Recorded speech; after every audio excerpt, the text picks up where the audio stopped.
The boy's mother was dead. She'd been standing by his side just a few moments ago, but she was now lying on the ground, lifelessly. To the boy, it felt like it was the end of his life. The boy was lost in thought, reflecting on his utterly tragic reality. He followed his train of thought, and its rails, that of the value in life and in death. The conclusion forever engraved in his mind and heart. The value and meaning of life is just something fictitious that can be fabricated and destroyed by man. Life merely exists only to approach death. Amidst the obscurity of existence, we all gradually disappear. That was the truth and fact discovered by the boy. He stood on his feet and began to walk. Step by step, he moved his left foot and then his right. The boy moved forward, walking and walking, his feet driving him forward. That was all he could do. The boy walked for days, eventually stumbling upon an abandoned bus.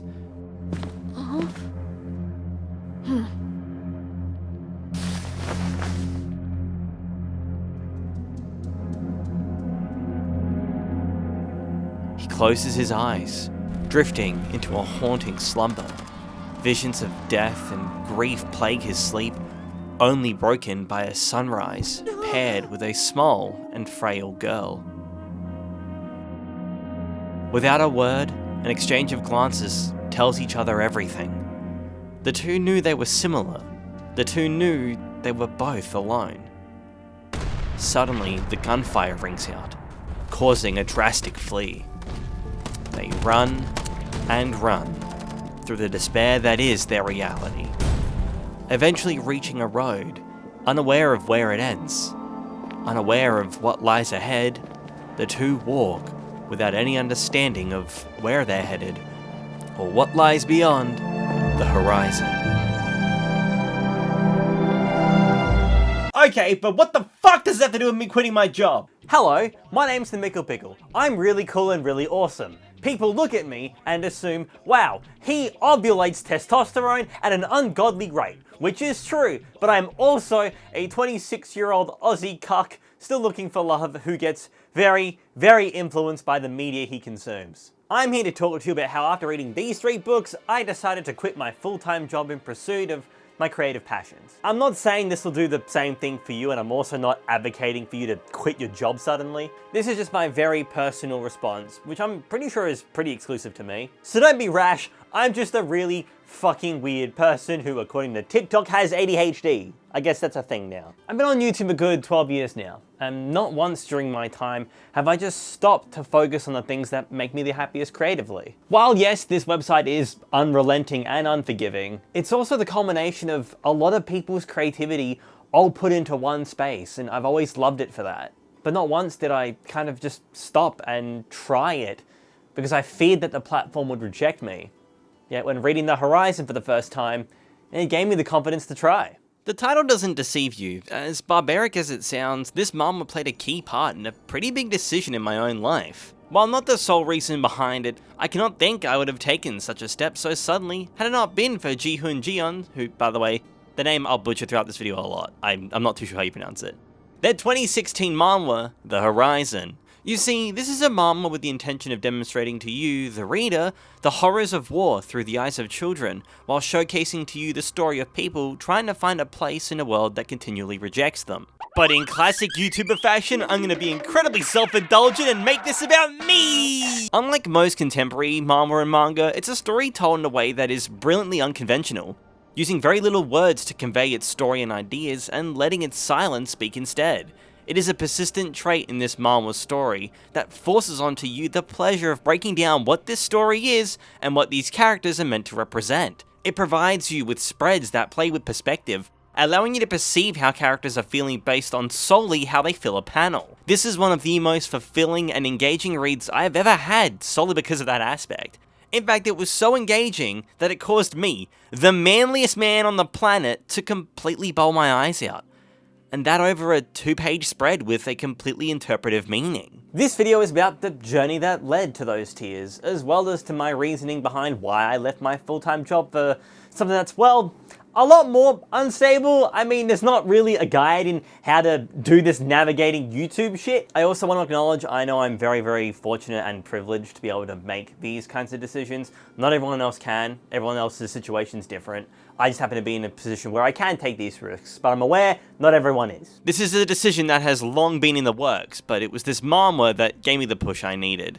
To get to that push and the tears that followed, we will need to go through important narrative beats in the story, so a huge spoiler warning is in order, as I'll be covering lots of moments from this series. While not everything, and I'll leave some things out as a fun surprise if you choose to read it after this video, I still implore you to give this a read first, as it's one of the most gratifying experiences I have ever had with a piece of media, and I would hate to rob you of that intimacy. Though if you can't be bothered, I hope this video at least demonstrates why it's such a compelling read. I really appreciate your time. I promise I won't waste it. With that intro over, let's get into it. We follow the journey of two children as they venture down a road with no clear understanding of what lies at its end, encountering different people in the wake of their journey, all affected by the acts of war, all of which are different as a result of it. We walk hand in hand with these children, as they try to find some semblance of normality in a world completely devoid of it. Though vacant of light, this realm is far from empty, and our first real glimpse of this comes in the form of an encounter with the strange man.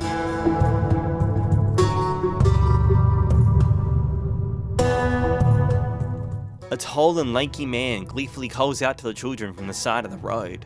The boy is horrified by the man, but the girl seems accepting of his presence. The boy has an inability to connect with people after the war took his mother from him. Experiencing the wrath of bloodthirsty adults, he cannot seem to trust them anymore. Whilst the girl's values prior to the war appear not to have changed, responding to the man with a friendly gesture that is in turn responded to with a very peculiar behaviour. The strange man begins to follow the children as they walk down this road. Made in Abyss fans, am I right? With a mind turned to soup due to the state of the world and an inability to vocally communicate properly, he follows them every step of their journey forward. He, however, very quickly becomes a problem. The children attempt to drink some bottled water, and the man immediately steals the bottle. Whenever the children attempt to eat, the man steals their food. They cannot run away, nor sneak out in the night, as the man is fast and refuses to sleep. On their venture forwards, the boy finds a knife on a nearby corpse. Does he kill the man before he kills them? Is the boy even capable of taking another life? Such are the questions we as readers are forced to ask, and it's all by Ji-hun Jeon's design. What's so brilliant about this situation too is how it actually completely reverses the dichotomy between adults and children, specifically when depicted in media. With the adult portraying childlike behaviour showcasing animalistic greed and dependency, he's pulling his cock out! Whilst the children are the ones maintaining a level-headedness, not fully tainted by the atmosphere that surrounds them, but still powerless to stop it. This is prevalent throughout this manhwa's entirety, but it always approaches these obstacles differently, with the children at the heart of the story constantly being forced to bend to the rules of a world that continues to reject them. Some things are simply uncontrollable, and the man to these children are that very something. They cannot overcome him, so they instead choose to bear with him until he subsides. Which in this case will be when the man finally collapses from sheer exhaustion. A choice that rids them of burden as it does guilt, yet despite being pushed to the brink, the girl still cannot resist her kind-hearted instincts. The moment they waited for appears. The man finally collapses and their escape route is completely laid in front of them. And yet, they still showcase sympathy for the man, despite how they were treated by him. They deny the chance that the road has offered them. While the boy is hesitant, the girl pleads they don't just abandon him, and this hospitality seems to bridge a gap that existed between them. The girl's kindness sparking a light inside the man who believed the world to be black. If a girl as sweet and endearing like this is still trying to be good in a world as punishing and cruel as this, then perhaps his life can still have meaning. Perhaps he too can become their friend. Their distance begins to close, now joining them in dance as well as sharing meals and space during sleep. It's small subtleties like this that tell you so much without the needing to tell, letting you experience the feelings of the author and their characters without them needing to explicitly explain why they feel the way they do. Everything I've stated about the man's views are purely interpretative, which is why this manhwa is so engaging. By eliminating that personal barrier that comes with reading exposition and character dialogue, it allows you to engross yourself in these moments and in these relationships to an incredibly strong degree. Which is why what follows is one of the most brutal and disgusting things I've found myself suddenly having to bear. A trigger warning is in order, so if you don't want to hear about this, you can skip to this time code. Amid a grassy field of fireflies, the children walk, hand in hand, enjoying the sight of the flies and the warmth of each other's grasp, smiling together for seemingly the first time since the story began. Here the man approaches them, with a glint in his eyes, as if he too has found some sense of peace, only for him to shatter it with a swift fist to the boy's face. As the boy lies on the ground, the strange man attempts to do the unthinkable to the girl. She lays there, mortified as the man prepares to commit the ultimate sin. But before anything can happen, the boy lunges at the man with a knife. As he lays there groaning in pain, the boy takes the girl by the hand and they run towards the road they originally pivoted from. They lose the man, together walking in silence, down the same road they've traversed since the beginning of this story. They walk and walk, the sound of the night filling their ears. The hymns of the fireflies begin to drain out, and instead are replaced with the sound of the girl's cries.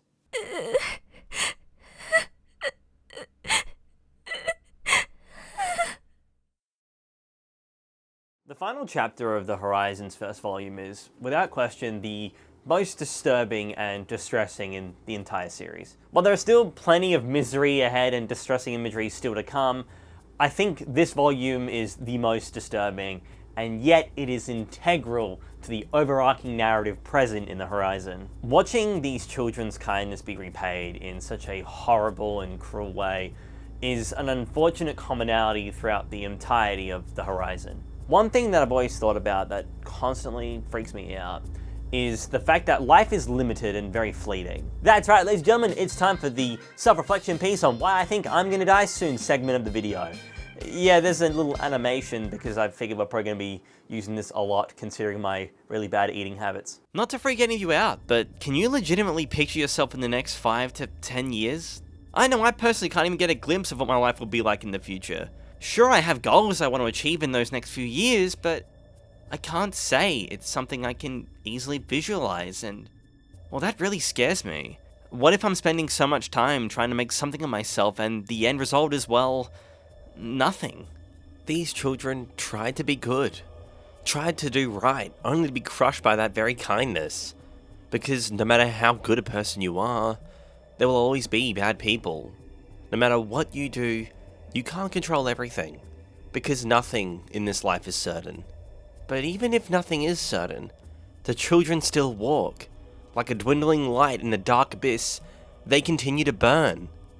Even if the wall of darkness is towering over them, obscuring their view, if we join them and take just a few steps back, we too can get a glimpse of what's beyond it. When we choose to take the more difficult route and climb over it, what lies beyond is something far more important and far more valuable. And such a lesson is taught by the man dressed in the nice suit.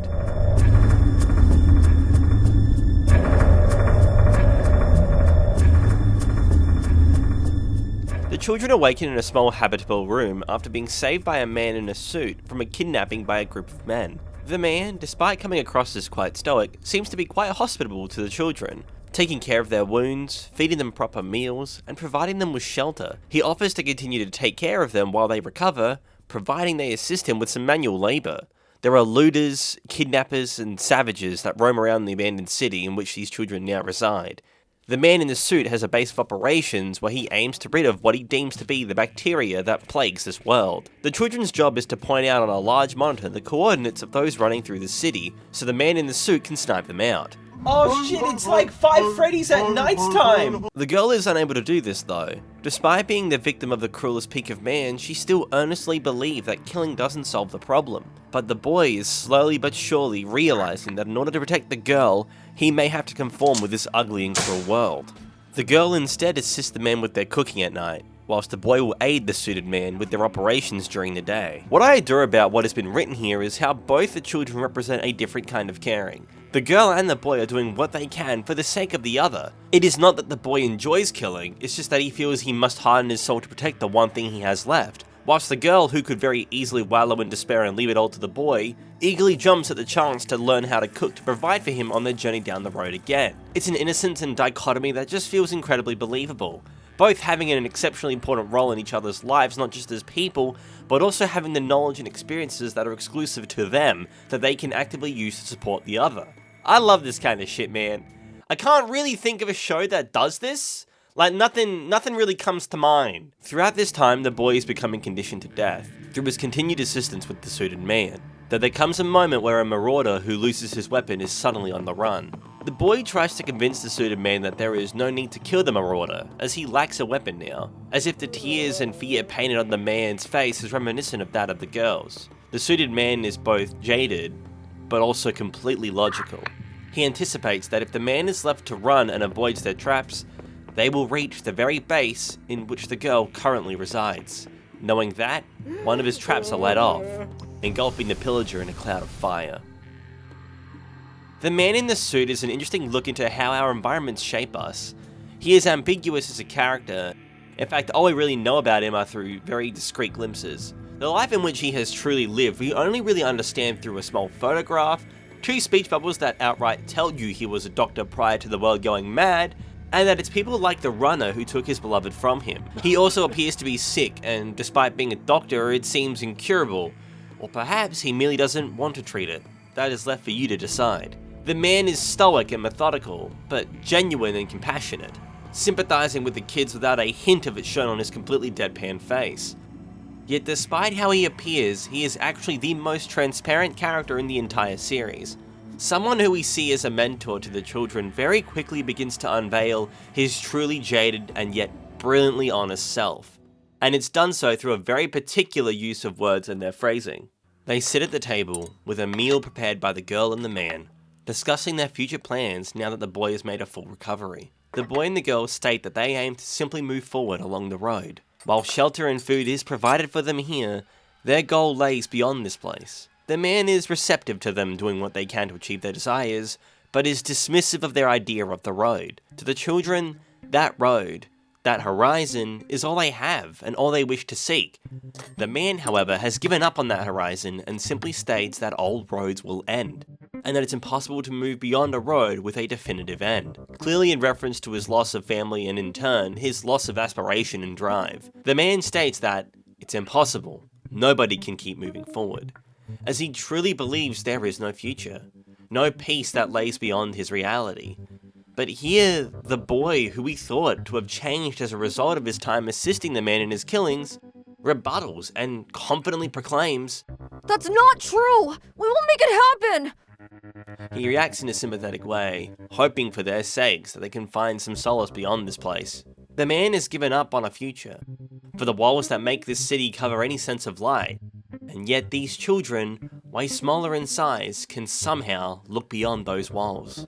This is shortly after truly put to the test, in a sequence that is one of my personal favourite moments in the entire manhwa.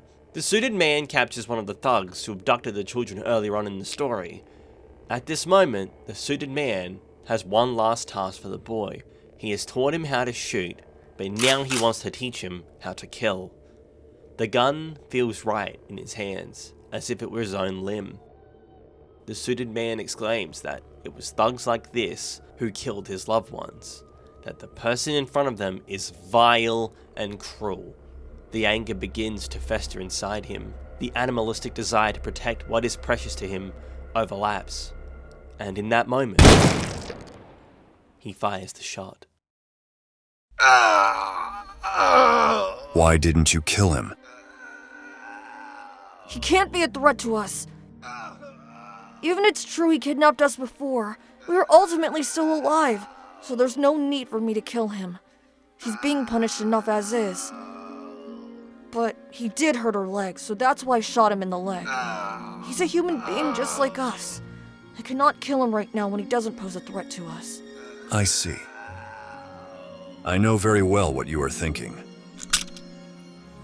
But that's not the case for them. Remember, when you hesitate, it'll be too late. Lastly, you didn't follow my orders to kill this man, and you didn't seek vengeance, being blinded by rage. That means I don't need to kill you. You've passed the test. From the very beginning of this arc, the suited man has been testing and pushing the children to their limits, deliberately trying to instill into them that this world lacks mercy and light, in hopes that the children will fight against such an idea. At least that's how it appears on the surface. It's really up to interpretation, as a lot of what the man says feels raw and honest, but we also know how methodical this man is over the course of this arc. Perhaps it's a mixture of both a test and a means to prove himself wrong. The suited man is tied to this town, tied down by his despair with no dream that lays beyond this place. That narcissism, however, cannot seem to reach the children. At every turn, they have denied the man's train of thought, and always pursued in the face of adversity. I feel this character represents the voice inside us that shuns hope and dreams. At least that's how it felt to me. There have been many times in my life where there is a deep voice inside me that has always shunned me for being imaginative, for having some pretty unrealistic ambitions. From wanting to work on personal projects or pursue creative avenues, that voice would remind me, how do you plan on making money from this? You are already 26, you know. There are people around you who have moved out, married, yet you're still here living with your parents. You need to hurry. There isn't a guarantee of success. Haven't you wasted enough time on this? You're lucky you even have employment in the first place. That realistic voice is cold but honest, and while the tone is the same for everyone, its words are always different to the individual. Culminated from stereotypes of the world, it's always suffocating and controlling. But, like the children here, maybe it's okay to bark back a bit. Maybe it's okay to not have things fully figured out. Maybe it's okay to be naive and try, because, like these kids, I don't know where the road ends. And you know what? That's okay. I don't have to have it all figured out just yet. This was the beginning of my self-reflection in relation to what I personally wanted to really do with my life, but it wasn't necessarily the push I needed to make such a wild jump. That will happen later on, but to get to it, we need to keep following the journey of the boy, and... The storm rages with the intention of washing the entire forest away. Despite its intensity, the small campsite the children have set up bears its wrath. It's within their small shelter the children feel a fleeting peace. A peace they wished would last forever. The night, however, still has one last trick up its sleeve. The true challenge comes from this very sound. The boy's fever rises, as does the frequency of his coughing fits. While the boy struggles, the girl does whatever she can to treat him in the meantime. During the days, going out and picking berries to feed the boy, and at night, keeping guard in case of any immediate threats. Yet despite her attempts at being strong, she's terrified. It's a primordial fear. Like that of a YouTuber who checks his video analytics. But that idea doesn't stem from the idea that she can't do anything to truly help him, but instead it's the loneliness that could soon ensue. She not only cherishes this boy emotionally, but physically as well. With him by her side, she can move forward. But without him, she can't. This hopelessness brings to light the truth of her past. The girl's backstory is one of the most tragic aspects of this read. While the actual narrative at play is in itself quite upsetting, it's the way in which Ji-hun Jeon represents these events through his unique direction that gets the waterworks flowing. I'll go into that a bit more later on though, as this entire sequence is, despite devastating, one of the most hopeful and inspiring aspects of this entire read. The girl belongs to a group of wanderers, all seeking peace and belonging after the world turned ugly. Her dad is also a part of this group, assuming an almost leader-like disposition. Together they drive down the same road we've seen the children walk, salvaging food and resources to the best of their abilities, whilst also doing their best to look out for one another. While food supply is limited, they are still keeping their hopes up that peace awaits them if they simply move forward. However, as they travel forward, a new and far more devastating threat suddenly emerges.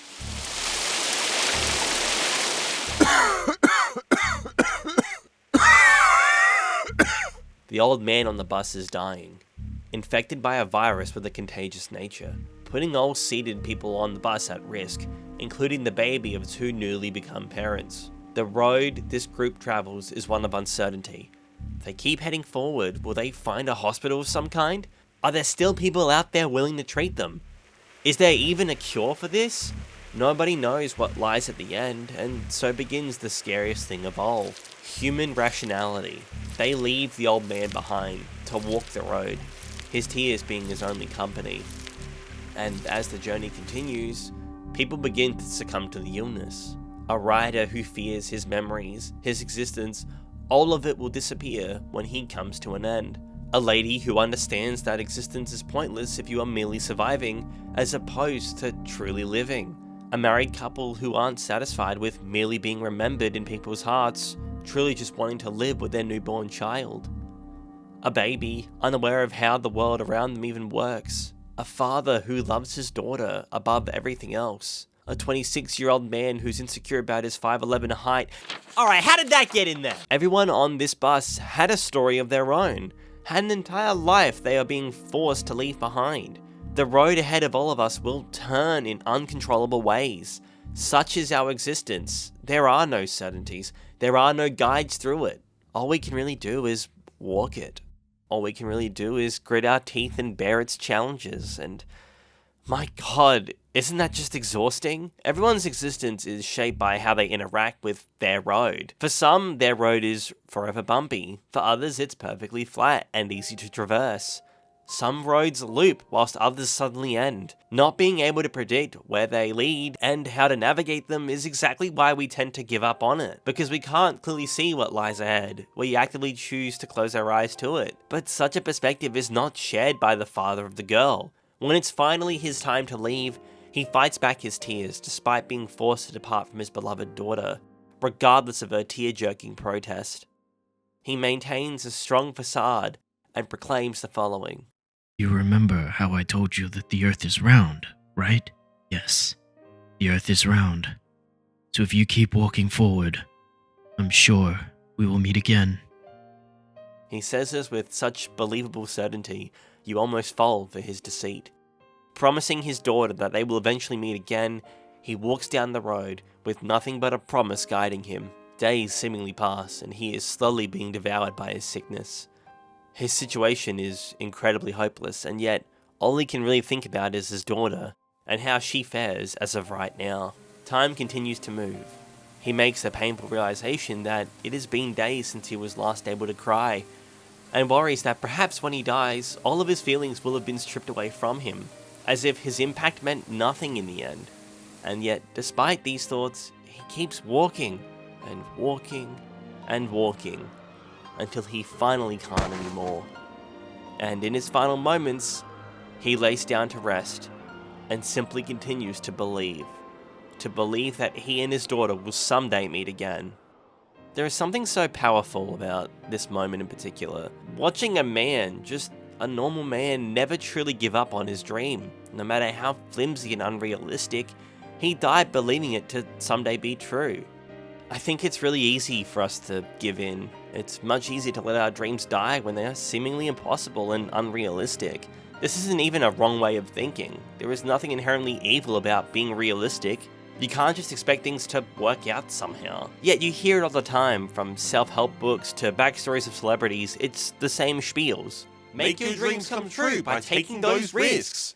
My circumstances are different. I need this job. Keep working hard and you'll get there one day. I've been working hard enough, haven't I? If you really care about something, you will one day make something of it. I do fucking care about it. How can you not see that? If you hate what you do, just stop doing it. Easy for you to say when the stars fell in alignment for you. None of it is truly realistic. For everyone's circumstances, everyone's stories, everyone's road is simply different. That is what it means to be an individual. But is it so wrong to blindly pursue the road? Is it so wrong to believe there is something beyond it without any logistical proof there is? I think the father perfectly encapsulates that idea. Sure, his death is sad and lonely, but he died seeking, and that is something to be honoured. He believed in the road, and with his own 2 legs, he walked it. The girl, now left all alone, does what she only knows now.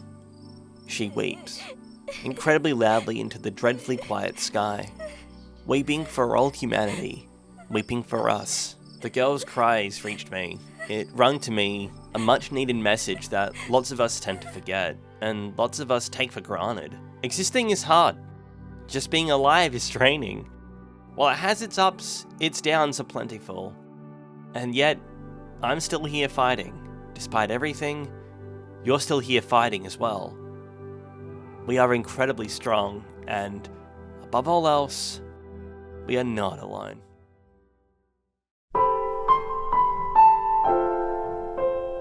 They walk the road, hand in hand, closer than they have ever been. Both children complete each other, offering a sense of warmth and earnestness in a world completely void of it. Utilising every waking moment together and embracing the small and pure moments that come with their journey forwards. On cold days, the children ran through the rain and played in the water. On warm days, they embraced the sunshine and even pointed out shapes in the clouds. There were days where birds flocked over them, days with beautiful sunsets and passerby buildings. The days were simply brighter when they were together. The once barren and grey road they walked, now brimming with colour, yellow and alive. It's so beautiful! Look here!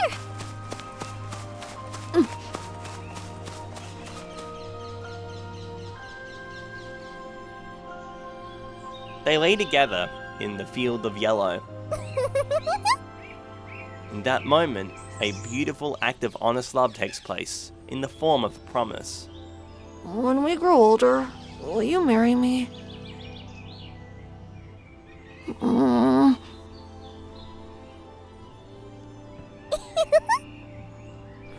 Yes! It's a promise! The boy and the girl agree that, when they both grow up, they'll get married and live together. They think about what their house will look like and what will take place within it. Walking down this road, they aim to achieve that very future. The peace they have sought for all this time. It all lays at the end of this road. To make their dreams a reality, they just need to keep moving forward.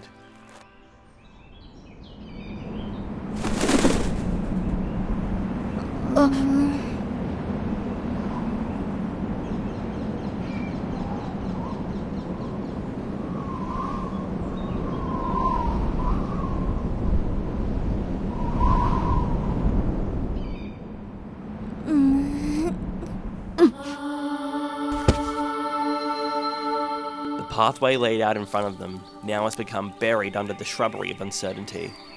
The steps they are taking are now truly their own. With no guide, they walk onwards. With no choice, they move forward, unclear of what lies beyond the road inside the forest. As they walk in search of something, something finally finds them.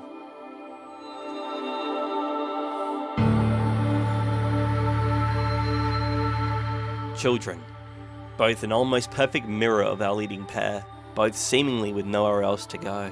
A girl whose hand rests within the boy's, and the boy also with a gun to his hip. In that moment, they instinctively draw their guns.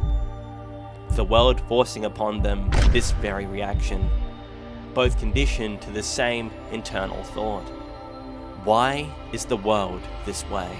However, their voice of reason comes from their significant others. Both the girls, since the beginning of their stories, refuse the hand the world has given them. Both refuse to conform. And through this, they convince the boys to put their guns down. In that moment of solace, there is calm. There is peace. In that moment, the world belongs to the children. Regardless of the language barrier, they all understand each other. Perhaps, just maybe, there was hope.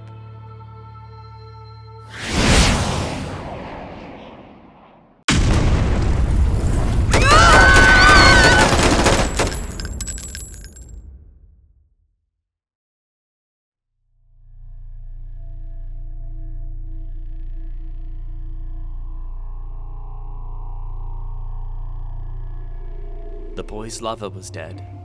She had been standing by his side just a few moments ago, but she was now lying on the ground lifelessly. To the boy, it felt like it was the end of his life. As time passed, the boy was lost in thought, reflecting on his utterly tragic reality. He followed his train of thought. The value of life and the value of death, reaching a conclusion that would forever engrave itself in his mind and heart. The value and meaning of life is just something fictitious that can be fabricated and destroyed by man. Life merely exists only to approach death. Amidst the obscurity of existence, we all gradually disappear. That was the truth and fact discovered by the boy. He stood on his feet and began to walk. Step by step, he moved his left foot and then his right. The boy moved forward, walking and walking, moving his feet forward. That was all he could do. Standing in that dirty beach sand, the boy's attention is fixed on that black ocean, with no forestry to cloud his view. His mind now perfectly clear, no longer muddled and dazed. The emptiness of that ocean, a reflection of his reality. The world that seemingly belonged to the boy has suddenly vanished. Now, he is truly all alone. And what follows are 14 pages filled solely with the boy's intense sobs.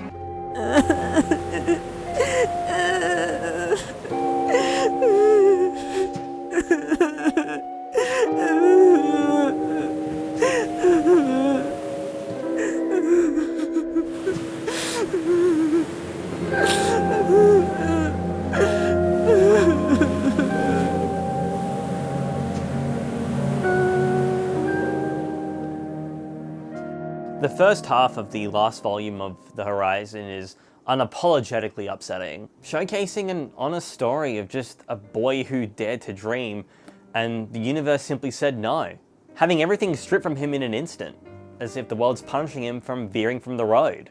It's pessimistic and really depressing, but valuable too, because this is a reality that can materialize. Stepping outside of one's comfort zone to pursue something is already a very terrifying feat. And sometimes a dream requires you to take an even further step, into the abyss, not knowing where it leads. And for a manhwa to outright tell you, hey, that dream you have could shatter in an instant is incredibly depressing, as it is demotivating. But it's also honest, and you don't see media talking about this often. You won't hear many stories of people who come up short in the end, who try all their lives, because is that really that motivating? I would agree it's not, had it not been for The Horizon.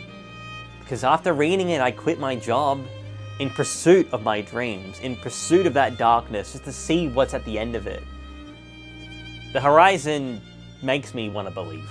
I think the confidence in myself has always existed, as it should for everybody, but it takes certain stimuli to draw that out. I think the only reason why I could spearhead into the abyss, that is the unknowingness of the internet and where my channel's going to end up, I think I only had that kind of confidence and drive solely because I read the ending of The Horizon.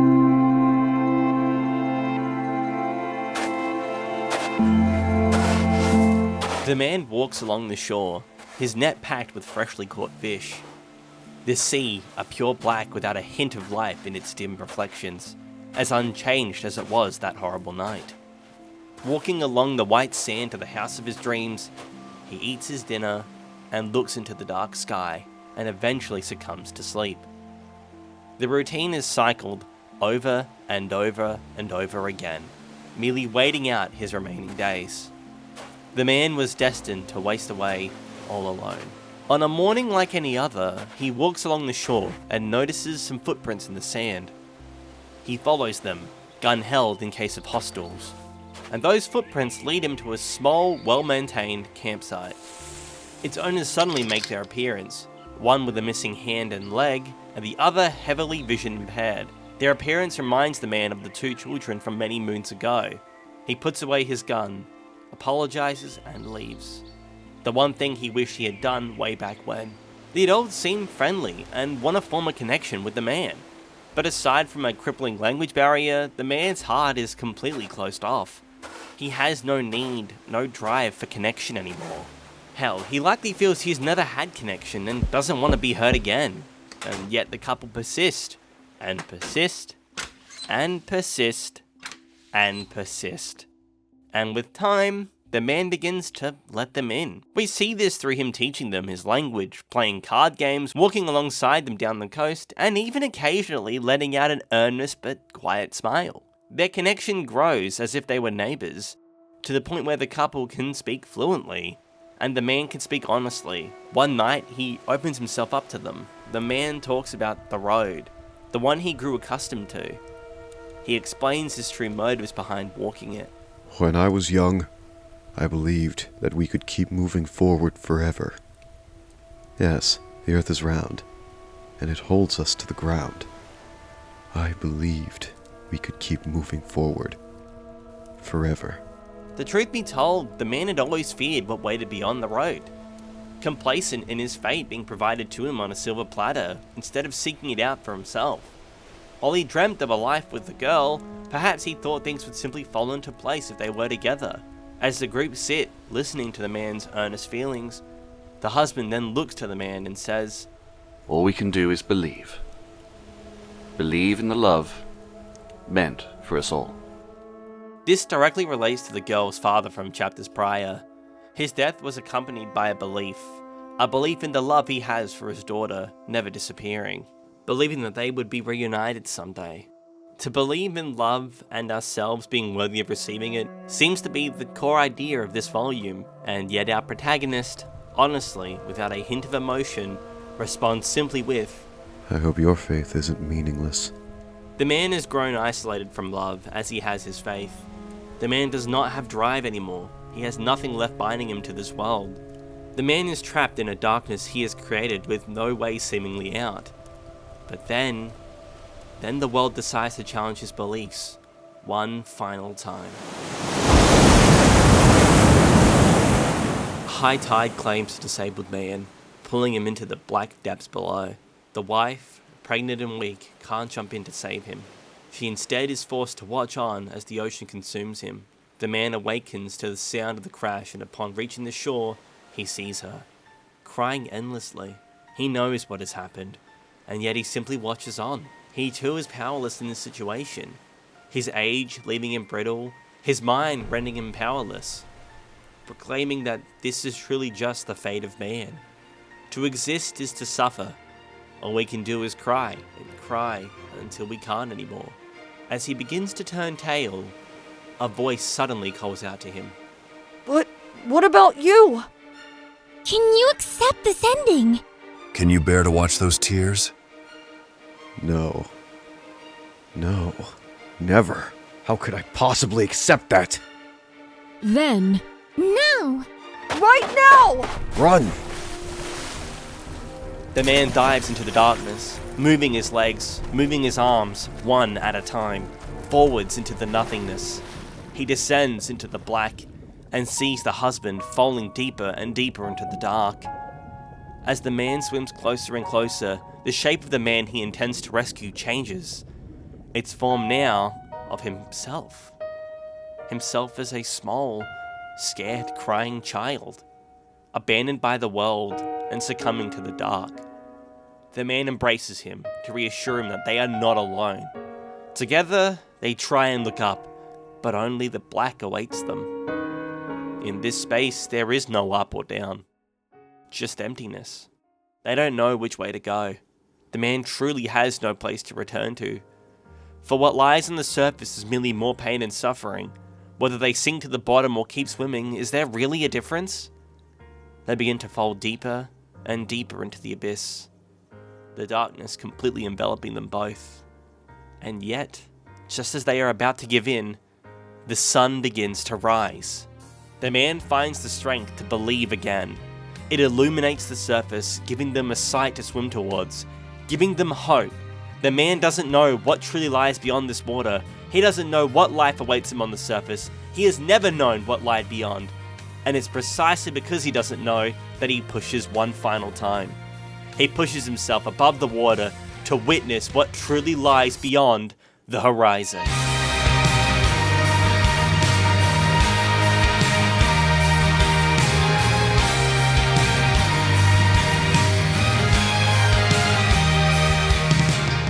The blue, yellow and orange, all culminating to paint this incredibly breathtaking double spread.